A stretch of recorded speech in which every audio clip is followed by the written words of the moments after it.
विभाग आयुक्त जादव सिन्हा जी, अपर मुख्य सचिव ग्रामीण विकास और पंचायती राज मोहन कुमार जी, अपर मुख्य सचिव गृह अमित कुमार अवस्थी जी, आयुक्त ग्रामीण विकास और आज के कार्यक्रम में उपस्थित जनपद अफसर सभी हमारे मुख्य विकास अधिकारियों, ग्रामीण विकास से जुड़े अलग अलग कार्यों से जुड़े हुए सभी अधिकारियों और उत्तर प्रदेश के लगभग 40,000 ग्रामीण रोजगार सेवक पद पर सेवा दे रहे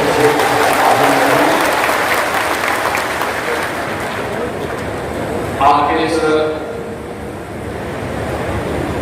उत्साह के लिए मैं प्रदेश की राजधानी में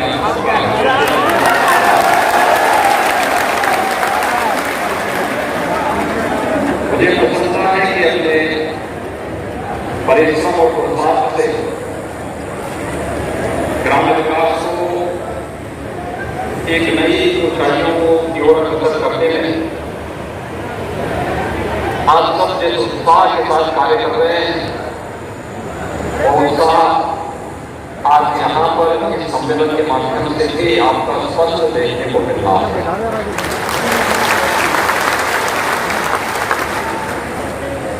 और सचमुच यह उत्साह अभिनंदनीय है। मैं इसके लिए राजस्थान का हृदय से स्वागत करता हूँ।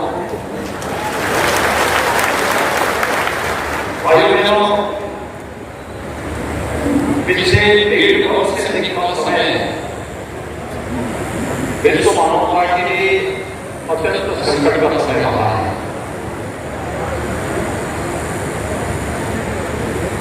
अस्तित्व के लिए संघर्ष का समय रहा है। जीवन को भी और जीविका को भी बचाने की एक नई जद्दोजहद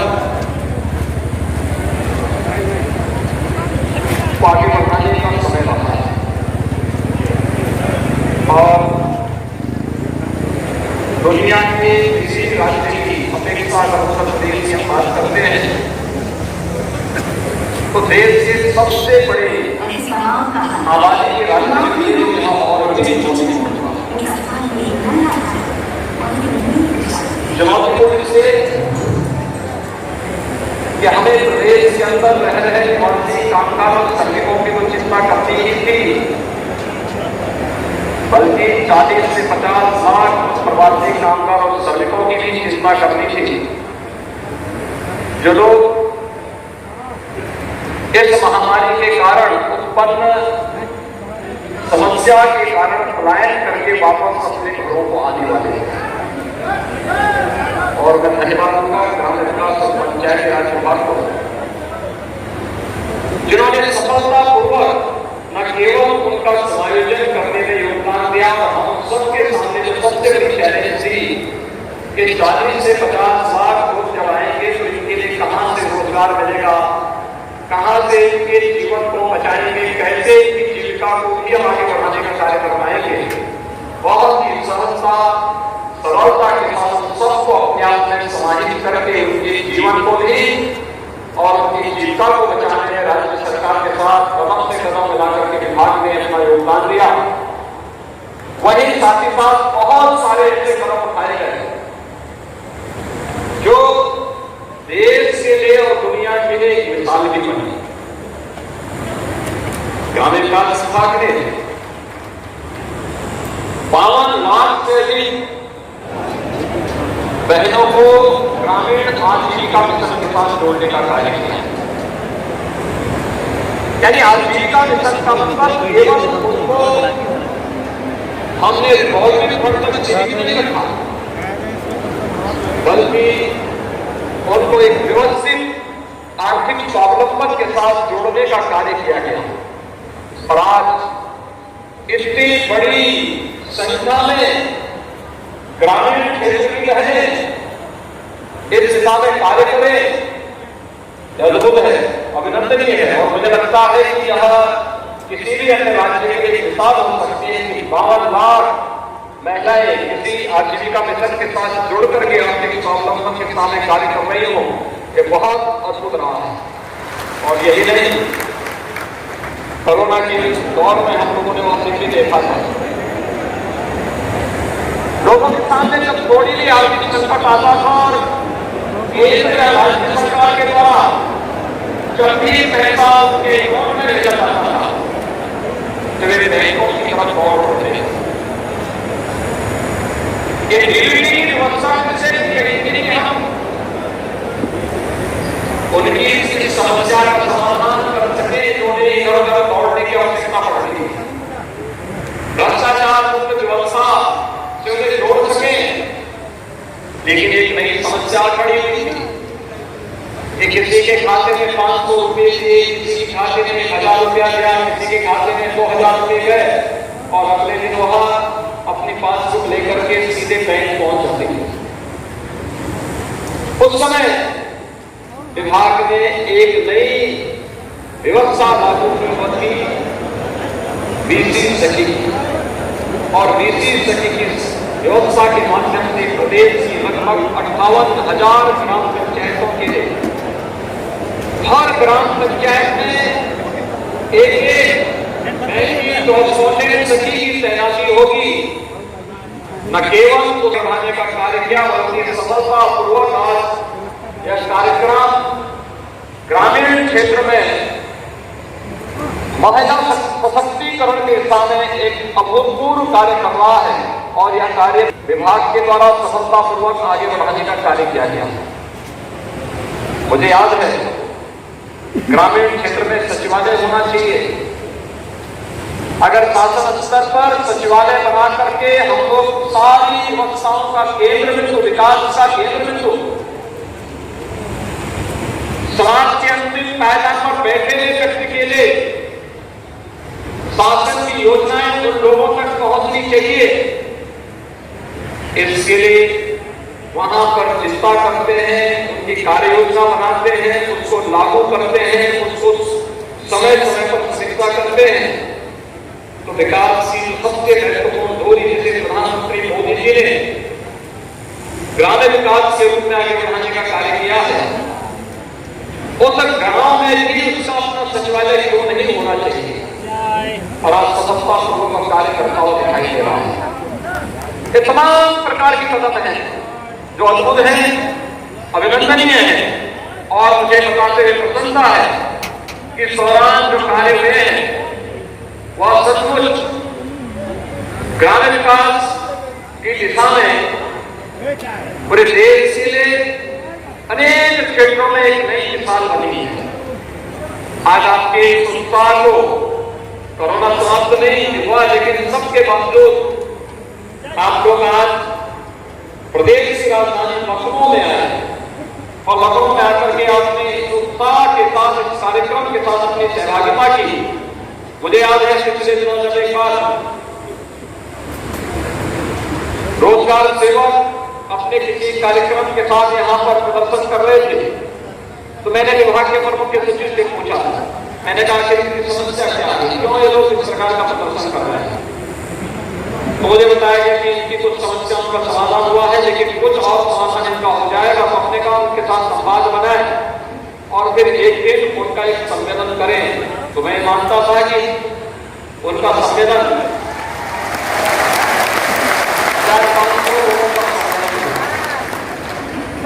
क्योंकि अब तक तो मैं मानता था कि प्रदेश में सबसे बड़ा जो विभाग है जिसमें सबसे अधिक मैन पावर है वह गृह विभाग होगा। उसमें पुलिस कर्मियों की संख्या सबको मिला करके लगभग 3 लाख के आसपास आ जाती है। लेकिन मुझे लगता है कि ग्रामीण विकास में आज उसको भी एक दिशा में बात क्या है कि नहीं, हमारे मन में एक जज्बा है, हम अपनी पूरी ताकत के साथ कार्य करते हैं और उस ऊर्जा को बेहतर तरीके से आगे बढ़ा सकते हैं। केवल ग्राम रोजगार सेवक इतनी भारी संख्या है, इतनी उत्साह के साथ कार्यक्रम में सहभागी बने मुझे बताते हुए प्रसन्नता है कि कोरोना कालखंड के अंदर अगर हम देखें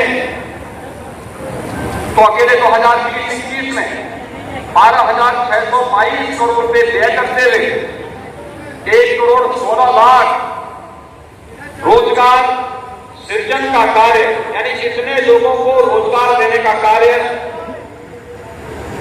प्रदेश के अंदर हुआ, जिसमें 39,46,00,000 करोड़ मानव दिवस, 39.46 करोड़ मानव दिवस का सृजन प्रदेश में हुआ है, तो देश में प्रथम स्थान पर रहा है।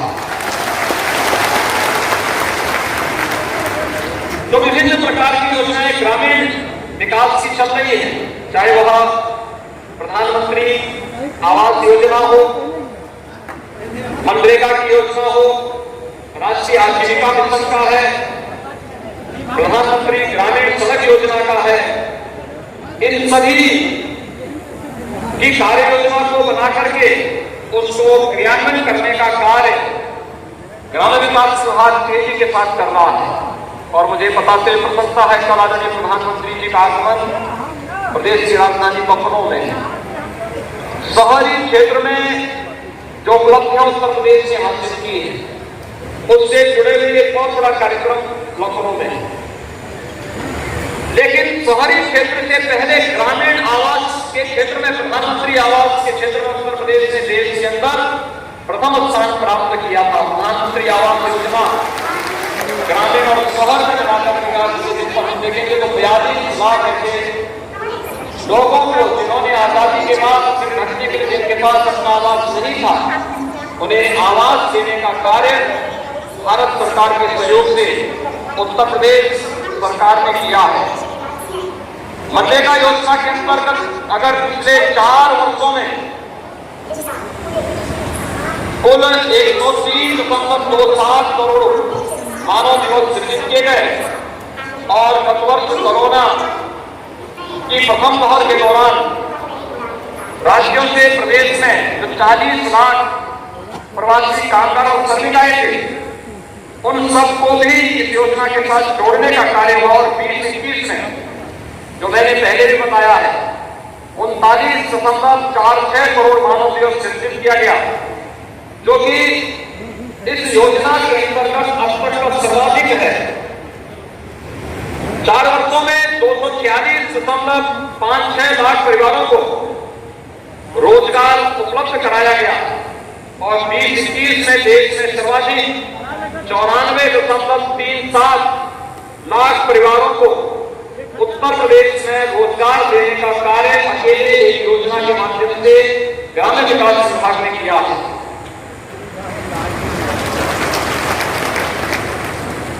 2020-21 में 26 जून 20 को एक दिन में, मुझे याद है जब कोरोना कालखंड था और मैं नियमित समीक्षा करता था, और वो दिन अभूतपूर्व दिन था जिस दिन एक ही दिन में 62,25,000 श्रमिकों ने मनरेगा के अंतर्गत रोजगार प्राप्त किया था। एक ही दिन में, यानी उत्तर प्रदेश के अंदर 62,25,000 लोगों को एक ही दिन में रोजगार देने का कार्य ग्रामीण विकास विभाग ने किया था। मुझे लगता है कि यह देश के अंदर तो सर्वाधिक था ही, इतिहास में भी एक दिन में कोई राज्य इतने बड़े पैमाने पर रोजगार देगा और सर्वाधिक था। 2020-21 में 7,79,709 परिवारों को 7,79,709 परिवारों को 100 दिवस का रोजगार उपलब्ध कराया गया, जो कि योजना जब से प्रारंभ हुई है तब से सर्वाधिक संख्या है। और 4 वर्ष में अगर हम देखें तो यह संख्या 5,03,619 व्यक्तिगत लाभार्थी परक संपत्तियों के सृजन में और 2021 में 2,62,111 व्यक्तिगत लाभार्थी परक कार्य इस दौरान प्रदेश के अंदर कराए गए। मुझे बताते हुए प्रसन्नता है कि कार्यस्थल पर ग्राम रोजगार सेवक के सहयोगार्थ 38,419 महिला नेटों का चयन किया गया। 19,814 का प्रशिक्षण भी अब तक पूरा किया जा चुका है। ग्रामीण परिवारों की आजीविका संसाधन में वृद्धि हेतु पशु सेट, बकरी सेट, मुर्गी सेट, भूमि सुधार, मेड़बंदी, वृक्षारोपण, वर्मी कंपोस्ट आदि का भी लाभ ग्रामीण क्षेत्र में वहां के निवासियों को प्रदान करने का भी कार्य किया जा रहा है। तो योजना के अंतर्गत कृषकों को सिंचाई सुविधाएं उपलब्ध कराने, व्यक्तिगत भूमि पर खेत तालाब निर्माण का कार्य भी प्रारंभ किया जा रहा है। खेत तालाब में कृषकों द्वारा मत्स्य पालन का कार्य भी किया जा रहा है, जिससे उनकी आजीविका में कई गुना वृद्धि हुई है। मनरेगा और पंचायती राज के मध्य कन्वर्जेंस के माध्यम से भी 19,573 पंचायत भवनों का भी निर्माण कार्य प्रारंभ करते हुए अब तक 3,372 पंचायत भवन यानी ग्राम सचिवालय के निर्माण कार्य को पूरा किया गया है। 45,111 सामुदायिक शौचालयों का निर्माण कार्य प्रारंभ किया गया है, जिसमें से 9,007 सामुदायिक शौचालयों का कार्य पूरा भी अब तक पूरा किया जा चुका है।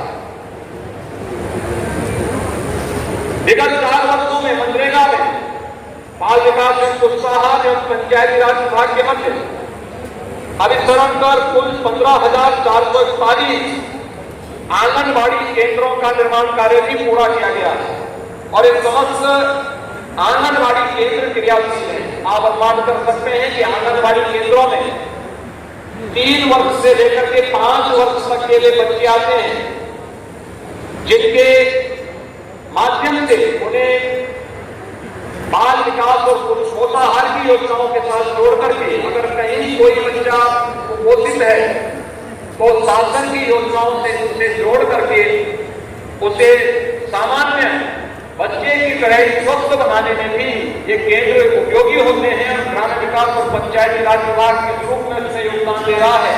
यह उन आंगनबाड़ी केंद्रों के स्वयं के भवन निर्माण में किए जा रहे योगदान के माध्यम से देखा जा सकता है। पर्यावरण सुरक्षा और इकोसिस्टम को दुरुस्त करने के लिए भी विगत 4 वर्षों में बृहद वृक्षारोपण के कार्यक्रम के साथ, यानी वृक्षारोपण का मतलब हम मानते थे कि यह केवल वन विभाग का कार्यक्रम है, लेकिन नहीं, प्रदेश के अंदर सभी विभागों ने इसके साथ जोड़ करके कार्य किया है और 20-21 में 8 करोड़ 80 लाख, 21-22 में 10 करोड़ 56 लाख पौधों का रोपण भी करने में विभाग ने अपना योगदान किया है और 22-23 में 12 करोड़ 32 लाख पौधों का रोपण का कार्य भी विभाग के द्वारा किया गया है, जो अभिनंदनीय है और मैं इसके लिए विभाग को हृदय से स्वागत करता हूं, अभिनंदन करता हूं। उत्तर प्रदेश इस दिशा में बहुत ही सौभाग्यशाली है। यहां की पर्याप्त संसाधन है, लेकिन समय के अनुरूप आपने देखा होगा प्रधानमंत्री मोदी जी ने बहुत बार अपनी चिंता को व्यक्त किया है और अक्सर इस दिशा में देश के अनेक महापुरुषों ने अपनी चिंताएं समय समय पर व्यक्त की हैं कि हमें जल के स्रोत, अपनी सभी नदियों के पुनर्जीवन के लिए कार्य करना होगा। और मैं धन्यवाद दूंगा कि ग्रामीण विकास विभाग ने मनरेगा के माध्यम से लुप्त प्राय हुई तमाम नदियों को पुनर्जीवित करने का कार्य भी किया है। और इसमें अगर हम 2018-19 में देखें तो 6 ऐसी नदियों को, 19-20 में 19 ऐसी नदियों को और 20-21 में 25 लुप्त प्राय नदियों को फिर से उनमें जल संचयन का काम भी, यानी फिर से उनमें जल उनके साथ जुड़ा है और उनकी अविरलता और उनकी निर्मलता को बनाए रखने में भी विभाग ने अपना योगदान किया है। यह अत्यंत अभिनंदनीय है। राज्य ग्रामीण आजीविका मिशन के अंतर्गत स्वयं सहायता समूह के सदस्यों द्वारा मनरेगा योजना के अंतर्गत 95,261 नागरिक सूचना पट्टिका का निर्माण कार्य भी किया गया है। मनरेगा योजना के कार्य 11,33,000 श्रमिकों को बीओसीडब्ल्यू बोर्ड में पंजीकरण भी कराया गया है, जिससे इन श्रमिकों को बीओसीडब्ल्यू बोर्ड की कल्याणकारी योजनाओं का लाभ भी मिल सके। श्रमिकों की कार्यस्थल पर उपस्थिति के लिए NMMS एक्ट का उपयोग किया जा रहा है। इसके अंतर्गत सभी 38,860 मोबाइल डिवाइस का भी पंजीकृत किया जा चुका है। प्रदेश सरकार का संकल्प है कि भ्रष्टाचार मुक्त पूर्णतः पारदर्शी ढंग से लाभार्थियों को योजनाओं का लाभ उपलब्ध कराया जाए और जहां कहीं भी भ्रष्टाचार के प्रकरण संज्ञान में आए उसमें कठोरता पूर्वक कार्रवाई की जाए। और इस वर्ष आप सबको कम से कम 20 लाख परिवारों को 100 दिन का रोजगार देते हुए 13,000 करोड़ रुपए का कार्य मनरेगा के अंतर्गत कराना चाहिए। महिला मेटों की योजना अच्छी है और इसको मुझे लगता है कि बहुत अच्छे ढंग से आगे बढ़ाने की आवश्यकता है। जिनका प्रशिक्षण हो चुका है उनको मैं बधाई देता हूं। जिनका प्रशिक्षण नहीं हुआ है, विभाग समयबद्ध ढंग से अगर उनका प्रशिक्षण करवा दे तो मुझे लगता है कि यह प्रदेश के अंदर ग्रामीण क्षेत्र में उन ग्रामीण क्षेत्र में रहने वाली महिलाओं के लिए जो वास्तव में सामान्य नागरिक के रूप में कार्य करने में उम्र कहीं न कहीं बाधा है, उन लोगों के लिए भी सहयोगी हो सकता है और उन परिवारों के स्वावलंबन के लिए भी उनकी बड़ी भूमिका हो सकती है। और इन योजनाओं को आगे बढ़ाने में इनकी बड़ी संख्या बड़े अच्छे ढंग से इसको आगे बढ़ाने का कार्य कर सकते हैं। मुझे बताते हुए प्रसन्नता है, यहाँ पर भी हमारे दोनों मंत्रीगण यहाँ पर बता रहे थे, उन्होंने योजनाओं के बारे में बताया था।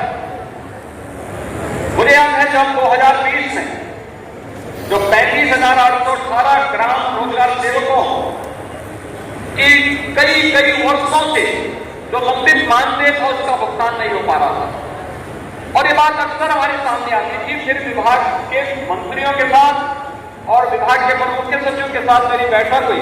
हमने कहा कि देखिए ये सभी लोग शासन से अल्प मानदेय पाते हैं और अल्प मानदेय पर भी उनको हम कई वर्षों तक मानदेय न दें, जो बड़ा अन्याय है।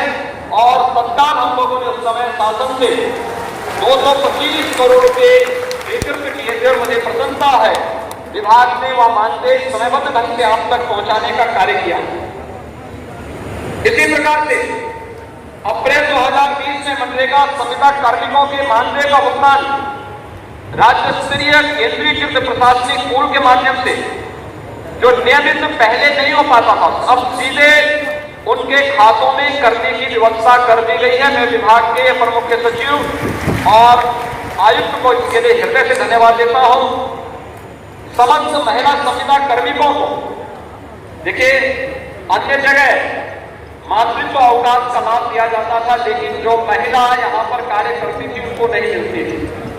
और मुझे प्रसन्नता है कि समस्त महिला संविदा कार्मिकों को भी अब 180 दिन का मातृत्व अवकाश का लाभ भी मनरेगा में लागू कर दिया गया है। इसका लाभ उन हजारों मनरेगा में कार्य करने वाली बहनों को प्राप्त होगा जो लोग अपने परिवार की व्यवस्था का संचालन इसके माध्यम से करते हैं, लेकिन तभी उनके परिवार में कोई ऐसी स्थिति आती थी और उनको घर में रहना पड़ता था तो वे इस मानदेय से वंचित रहती थी। अब ऐसी नौबत नहीं आएगी और मैं विभाग को धन्यवाद दूंगा कि उन्होंने महिलाओं के लिए इस प्रकार की योजना को यहाँ पर भी लागू किया है।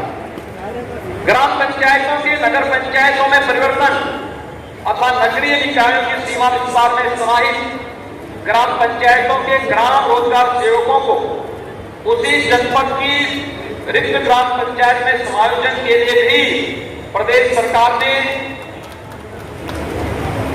सितंबर 2020 में और अक्टूबर 2021 में तो अक्टूबर 2021 में भी इस प्रकार का निर्देश जारी किया है, जिसमें अब तक 415 ग्राम रोजगार सेवक समायोजित किए गए हैं। क्योंकि बहुत सारी ग्राम पंचायतें ऐसी थी जो नगर निकाय में शामिल हो गई, लेकिन जो वहां पे ग्राम रोजगार सेवक थे, एक आशंका थी कि लगता है इसको कुछ भी कार्य नहीं प्राप्त होगा और उनकी सेवा समाप्त हो जाएगी। लेकिन जब हमारे दोनों विभागीय मंत्रियों ने इसकी चिंता की, अपर मुख्य सचिव ने इस कार्यक्रम को आगे बढ़ाया और मुझे प्रसन्नता है कि लगभग 600 ग्राम पंचायतें हमारी नगर निकाय में शामिल हुई और उसमें से 415 ग्राम रोजगार सेवक अब तक अन्य गांव जनपद के अन्य ग्राम पंचायत में उनको समायोजित किया जा चुका है और अगर कोई और बचे हैं तो उनको भी एक समय सीमा के अंदर समायोजित करने का कार्य विभाग करेगा। ये मैं पूरा विश्वास के साथ कह सकता हूं कि कार्य समयबद्ध ढंग से आगे बढ़ेगा।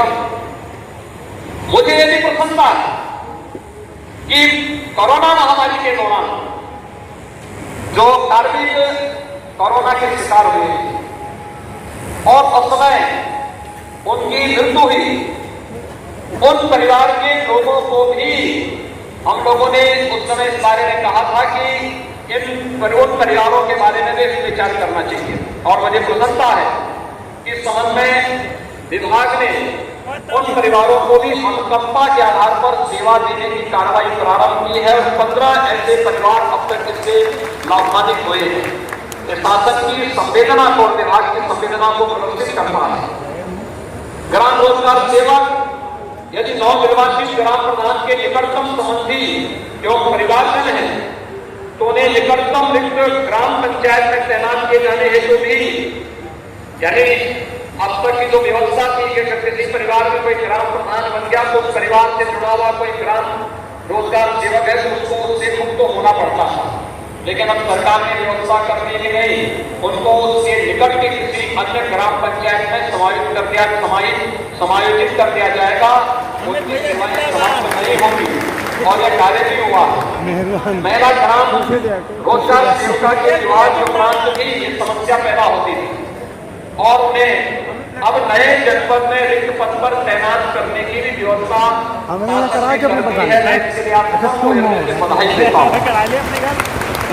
मुझे प्रसन्नता है कि आज सबके लिए एक अच्छा मानदेय विभाग लेकर के यहाँ पर आया है और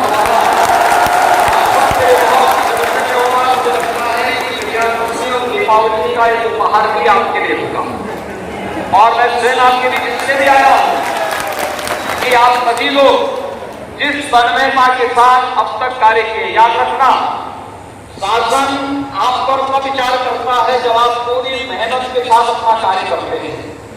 पूरी मेहनत से कार्य करिए, आपकी सुनवाई स्वतः पूर्ण भाव के साथ शासन में होती रहेगी और जब तक हमारी सरकार है आपको किसी चिंता नहीं करती, वो स्वतः अपने आप ही आप उसके साथ जुड़ते हुए दिखाई देंगे।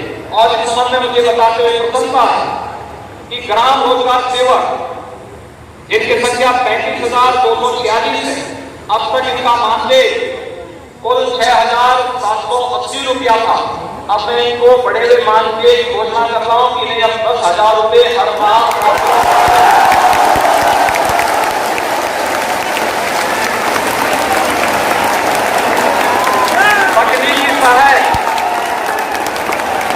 आप सबको मेरी बधाई, आप सबको मेरी बधाई। तकनीकी सहायक 4,122 इनकी संख्या है, इनका मानदेय 12,656 था, अब इन्हें हम 15,656 रुपए का कंप्यूटर ऑपरेटर इनकी संख्या 574 है और इनको भी अब तक 12,656 का भुगतान होता था, इन्हें भी हम 15,156 रुपए की अब यहाँ पर उनका भुगतान किया जाएगा। अतिरिक्त कार्यक्रम अधिकारी 567 इन्हें 31,640 का भुगतान होता था, मानदेय मिलता था, अब इन्हें 24,140 का यहाँ पर मानदेय को प्राप्त होगा। लेखा सहायक 441 इन्हें 12,656 मानदेय प्राप्त होता था। 15,156 मानदेय इन्हें प्राप्त होगा। ऑपरेशन सहायक तो इनकी संख्या थी, इन्हें 15,820 रुपए का अब तक मानदेय प्राप्त होता था। इन्हें अब 18,320 रुपए इन्हें प्राप्त होंगे। हेल्पलाइन एग्जीक्यूटिव 13 इनकी संख्या है। 15,820 इसका मानदेय और इन्हें 18,320 का मानदेय उपलब्ध होगा। चतुर्थ श्रेणी कर्मी 7 इनकी संख्या है। 7,910 इनका मानदेय पर इन्हें 9,000 रुपए मानदेय प्राप्त होगा। ब्लॉक सोशल ऑर्डिनेटर को 564 है। 11,600 इनका मानदेय था, इन्हें 14,100 मानदेय उपलब्ध होगा। और डिस्ट्रिक्ट सोशल ऑडिट कोऑर्डिनेटर को जो 46 संख्या है 17,400 के स्थान पर अब 19,900 का मानदेय इन्हें प्राप्त होगा। ये तो मानदेय है। आप लोग अक्टूबर महीने में आए हैं, इसलिए अक्टूबर माह से आपको ये प्राप्त हम मेला प्राप्त मनरेगा कर्मियों के जॉब कार्ड में ग्रामीण विकास विभाग के कतिपय अन्य कार्यों को भी जोड़ने की कार्रवाई हो रही है। रोजगार सेवक की सेवा समाप्ति के पूर्व उपायुक्त मनरेगा की सहमति आवश्यक होगी, यानी कोई जबरदस्ती नहीं हटा पाएगा। ये भी हम लोग उत्तर प्रदेश राज्य ग्रामीण आजीविका मिशन की भांति मनरेगा पॉलिसी 1 माह के अंदर लाई जाएगी, जिसमें आकस्मिक अवकाश 24 दिन और चिकित्सा अवकाश 12 दिन की व्यवस्था भी उनके लिए की जाएगी। भाइयों बहनों, आपको तो दीपावली के पहले इतना ढेर सारा विभाग के द्वारा दिया जा रहा है, लेकिन आपने कोरोना काल में जो मेहनत की है और भूतपूर्व है, अभिनंदनीय है। मैं आप सबको हमारा पवित्र पर्व विजयादशमी आने वाला है और मुझे लगता है कि